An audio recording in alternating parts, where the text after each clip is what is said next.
What is going on, guys? It's Bucky and welcome to your fourth tutorial on Adobe Premiere Pro. Now in this tutorial we're going to be going over something called the timeline, which is an extremely important part of Premiere Pro. So what the timeline is pretty much a visual representation of your movie. So yeah, we go ahead, we pop a DVD in and we see how everything looks nice, but someone needs to put that all together. Someone needs to slice up all those clips, put a title exactly where they want it to be, and that's what the timeline is.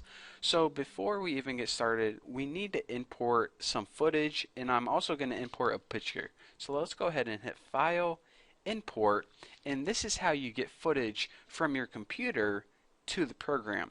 So you can either click one file and hit Open, and it's going to import that one file, or if you hold down Control, you can select multiple files. So I'm going to go ahead and import 36 and I don't know, 112, just two random ones, and hit Open, and it imports both the files.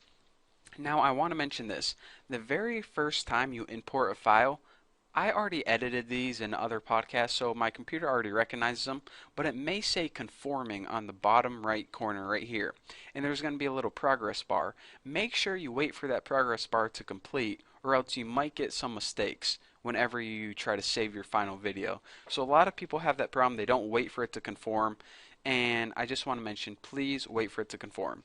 There. Now that I'm done with my little spiel, let's go ahead and import something else. So I want to import that main picture that I used as a title. So let me see if I can find that in my downloads. It's the only thing I downloaded.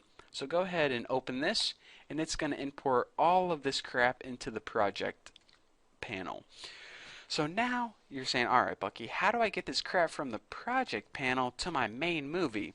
Well, what we need to do is we need to go ahead and select one of these clips, and by holding the icon and dragging it, go ahead and drag it onto your timeline. Now what the timeline is basically a visual representation of your movie. So you're saying, alright, so right here would be 16 seconds, right here would be 32 seconds, 48, and so on.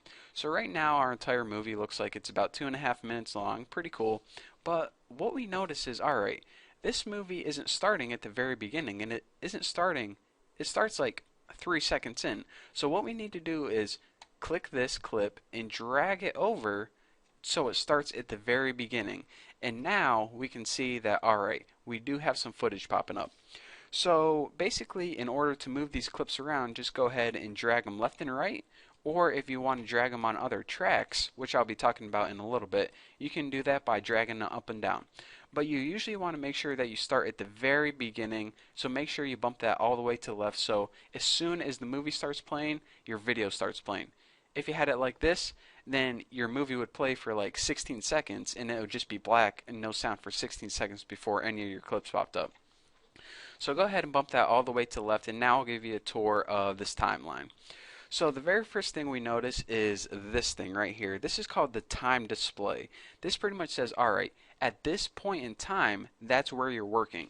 And if you want to change the point in time, say you wanted to add a title at around 15 seconds, you would go ahead and move this blue thing with a red line coming out of it. Kind of reminds me of a Spalian, alien spaceship with a laser beam shooting down from it. Move it to around 15 seconds, and then I would go and drop a title on track 2. So now my video plays for 15 seconds, and then the title appears, and then it plays it again. So basically, I just want to say, if you want to go to a different point of time in your video clip, you can move it around with this, and this time display just pretty much displays where in your video you're looking at. So another thing I want to mention is that these tracks, video 1, 2, 3, are pretty much like layers. You can only see what's on top. So now, if you can see, at 12 seconds, I'm displaying this clip right here, because if you zoom down to my laser, that's the very first thing it hits. But now, when I look at this picture, it zooms down and it hits this picture. So that's why, since this picture is laying on top of the video, that it can't see the video. So if we were to play the movie, it would show the clip in the video, it would show the video clip, and then the picture would cover it up for about 10 seconds, and then it would start playing the clip again, and that's why. So make sure whenever you're arranging your video clips to keep in mind whatever's on top is the thing that's going to be displayed, and if anything's underneath it, then it's going to be hidden, just like transparencies in high school. So aside from the time display and the current time indicator, I want to talk about this thing. This is the viewing area bar, and this pretty much is saying, alright, it's pretty much the zoom. So you can zoom in two different ways. You can scroll with this viewing area bar, which I hate, or zoom in and out using this little slider at the bottom there. This is the way I always zoom. This is the way I recommend doing things. So always zoom with this thing. Now this other bar right here, again, I already know what, I'm guessing you already know what this is, the time. Like 2:08 means 2 minutes and 8 seconds into your movie. I don't really need to go over that. But this bar right here, you may be a little confused about. See this bar that you can kind of move around and has these white little angle brackets next to it? This is called the work area bar. And 99% of the time, don't ever touch this because it automatically fits perfectly with your movie. But for some reason, you want your final movie to be shorter than your actual editing, you would move this so it's shorter or longer. But I just want to, if you're getting like a movie that's a minute longer than it should be, that means you accidentally hit this. That's why I wanted to point that out. So aside from that, what's next? These little buttons right here, probably the only one you'll ever use is this snap button. Now what the snap button does is say you wanted to add this title in your movie. So what you would do is you wanted to add it right at 8 seconds. So you would move your current time indicator to 8 seconds, and check this out. Whenever you're dragging this, if you have that snap button selected, it automatically pops to that line, just like that. However, if you don't have it selected, check it out. It doesn't pop to that line, so it may be kind of hard. Okay, so is it right? Oh, no, right there? No, not quite. Okay, right there? I don't know. So that's why I typically like to have snap on, because it pops right to your line, and it's going to make editing a whole lot easier. So that's what snap does. Another thing is, if you ever want to temporarily hide a track, for example, you're saying, alright, I have my title on top of this video right here, but I really want to see what's going on in the video right here. So I don't want to remove it completely permanently, but I just want to hide it temporarily. What you can do is you can select this track and click this hide eye button, and it's called toggle track output, and temporarily it hides it. So even though the title's still there, you can pretty much see through it. So when the eye is up there, it's normal, and when it's hidden, then there you go. So aside from the hide track, you can also do that with audio, and you're saying, alright, how can you see and not see audio? It pretty much mutes the track or unmutes it. So you're saying, alright, this track is annoying, I don't want to delete it, but I don't want to listen to it right now. You can go ahead and click that little speaker, and it'll mute it whenever you're editing. So aside from that, you can also collapse and expand the tracks by using this little arrow.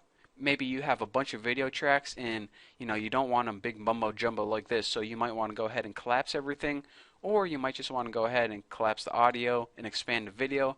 Maybe you find that easier to work with. It's really up to you. Now you're saying, alright, so I have this video clip right here, and I have this title, and then I'm going to go ahead and bring in this video clip eventually. But alright, what if I needed like another title? What if I needed another track? In order to add another track, what you would do is you would go ahead and right click here, and you would hit add tracks. And that's where you can add all your tracks, because I don't know, typically whenever I'm doing my podcast, I have one on my camera, one on her camera, in the titles and stuff. So I typically only work with 3, but if you're making a real big movie and you want more, that's how you do it. So now we have about 8 seconds in, the title pops up, and then it goes back to my camera for a little bit, and then let me move this so it goes to her camera. So there we go. That's like our mini movie that we just created. So let me go ahead and play this entire thing. We can play this in 2 different ways. Whenever we want to preview our final movie, we can go ahead and hit this play button right here, and we can stop it, or a nice little shortcut, and this is a whole lot easier, is you can just hit the space bar. So let me go ahead and hit the space bar, and we can watch our final movie for like the next 30 seconds. I'll narrate too. Or I'm like saying, oh, I'm so awesome, I'm so awesome. Hey, want to see a cool title that I popped up? Oh, there it is. There's my cool title I popped up. And okay, enough of that. Okay, now back to me talking, and what do you got to say about this? And then it pops over to her. Oh, I gotta say, this and that and this and that. So there you go. There's our final movie. I actually heard the audio that you guys probably couldn't hear, so it was kind of mumbo jumbo rambling. But, anyways, there you go. There's a quick overview of the timeline. Hopefully, you understand what all these widgets and gadgets do now. Again, a couple of these things, like, I don't know, toggle sync lock and toggle track lock, you can understand them later when we talk about locks and, we really don't use it that often, so I really didn't want to throw everything at you, but hopefully you got a better understanding of the timeline now, and you can at least make a makeshift movie now. So for now, thank you guys for watching. Don't forget to subscribe, and I will see you guys in the next video.